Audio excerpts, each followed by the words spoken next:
Well, the city of Detroit is synonymous with American car manufacturing. But despite a strong recent revival in the U.S. auto industry, Detroit no longer has the prestige it once had. So how connected is the Motor City to the industry that made its name? Nick Harper reports. With a manufacturing history dating back to the late 1800s, Detroit has long been America's Motor City.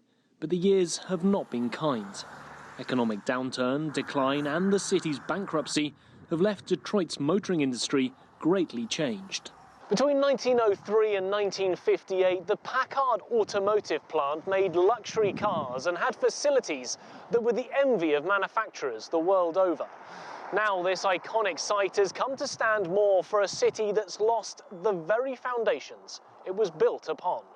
The Historical Society has witnessed the city's many changes, but its senior curator says Detroit's economy is still centered on the car industry. You know, automobiles are part of our life, and even though the manufacturing isn't necessarily still here, we pay attention to the automobile business.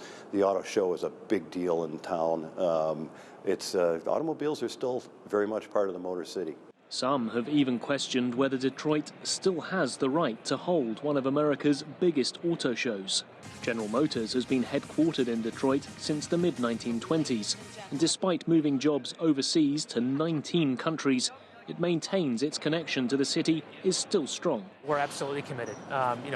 Detroit is our headquarters. It will always be our headquarters, but we are a global company. So what we have the ability to do with that global footprint is allow ourselves to engineer, design, manufacture vehicles all across the globe, depending on where business conditions dictate. And yet one of General Motors' newest cars, the Buick Envision, is made exclusively in China and then imported into the US. It does little to create American jobs, but will it make customers avoid the Buick brand?